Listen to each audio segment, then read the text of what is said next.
been a long time since I've made a video, but we are getting back into the homeschooling swing again. School starts in a few weeks, and I thought this would be a great time to start showing you guys some new content about what our family's been up to. And to get the ball rolling, I wanted to share with you our summer unit that I put together a couple of weeks ago to kind of like, slowly start getting the kids into a little bit of this homeschooling rhythm. We are really excited to, continue with our super hands-on approach to homeschooling, interest-led learning. Right now, we're kind of in a mix of Waldorf, Charlotte Mason, and unschooling, and that's the beauty of homeschooling. You get to figure out your own style, and that's exactly what we're doing. So I hope that you enjoy this video of our Enchanting summer unit. Since we are going with a more Waldorf style and Charlotte Mason style of homeschooling this year, I thought it would be a wonderful idea to display a summer unit study to kind of kick our school year off on the right start. We are just a couple of weeks away from our first grade homeschooling year. And so I decided to put this summer unit together. We are on the central coast of California, and so I wanted to put together some ocean studies with Julia Rothman's beautiful ocean anatomy nature study book. This puzzle here of tide pools is so fitting for where we live. A little arts and crafts, watercolor, summer piece, and of course a couple of books about the beach. We are also big into gardening, and so I wanted to do, some hands-on activities. Found these really great printouts for life cycles from raising dinos, as well as some crafts. I will link anything here that I've used in the description notes below. This book, A Butterfly is Patient, is such a beautiful book, and it's our first time reading it. My daughter is so obsessed with butterflies right now, and so I thought this would be perfect to add to our summer unit. She's always out there catching butterflies and moths. And so, this one's really beautiful. I'm excited to read this several more times. And then also from Raising Dinos, some additional printouts of these pollinators and the butterflies of Humboldt County, which is fairly close to us. I believe that printout came from a different resource, though. I'll find it. A couple more cards from, I believe these are from a different resource, and I will definitely link it below. These ladybug cards with the life cycle. A couple little just manipulatives there. That nice little display piece I got from Michael's. This was a really cute little addition that came with the ladybug unit.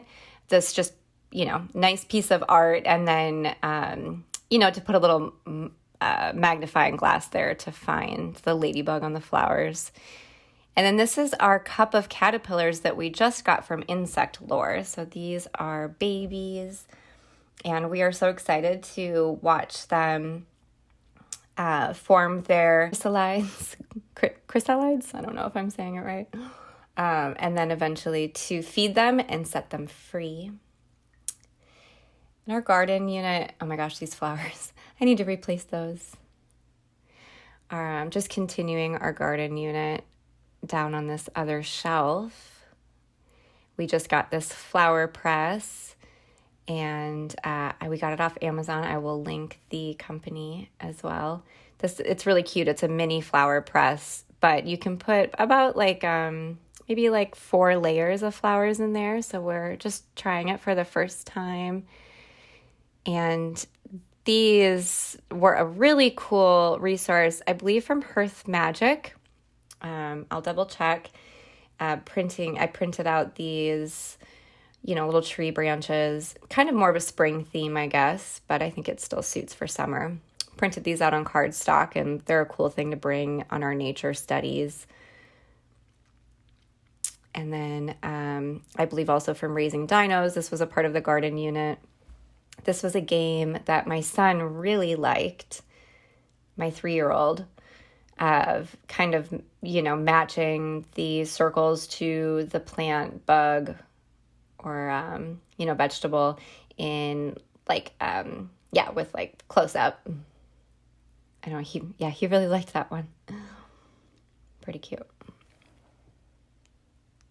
And just trying to find natural objects like wood and abalone shells and things like that to use, like simple woven baskets. I really like this natural look for these displays.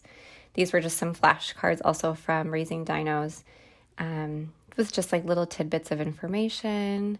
And it was cool doing this exercise because we actually realized that we're growing a lot of the stuff from these cards. And while the kids, they know that, they spend time outside in our backyard, of course, it was just nice to actually have kind of a formal conversation about what we are growing in the backyard. Can you find everything in these cards that we're growing?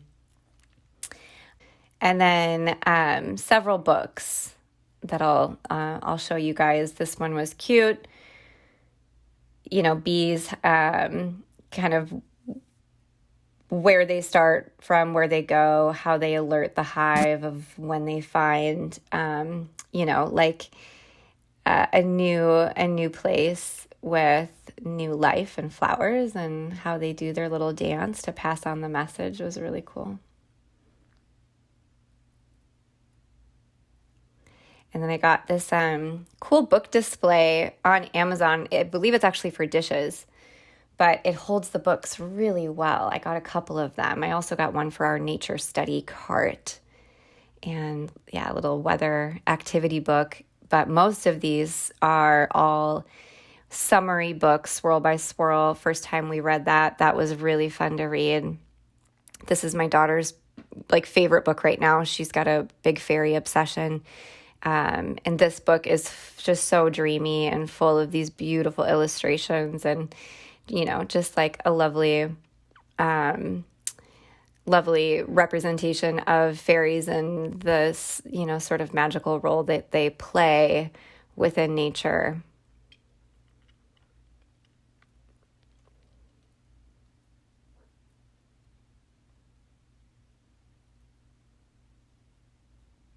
Phoebe Wall, she's a new favorite. Little Witch Hazel is a larger children's book with 4 stories about the 4 seasons. Really dreamy as well. Little Houses was a cute little book about seashells and how they are little houses to all sorts of life.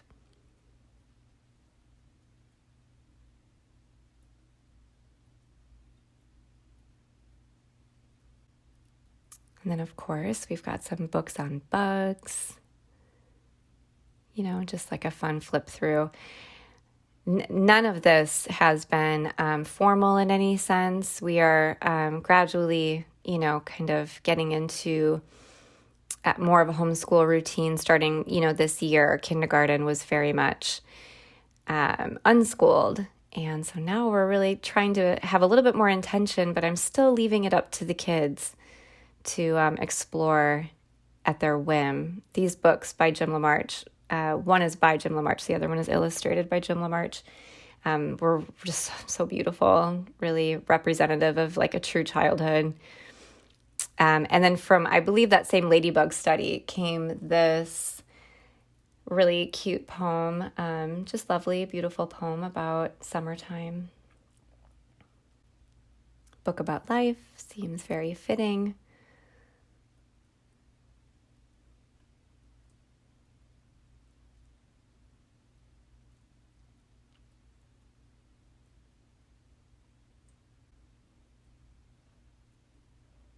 This book about the lighthouse is, a little bit heavier because it talks about a little girl losing her grandpa and her father's memories of being a boy exploring a lighthouse with his dad.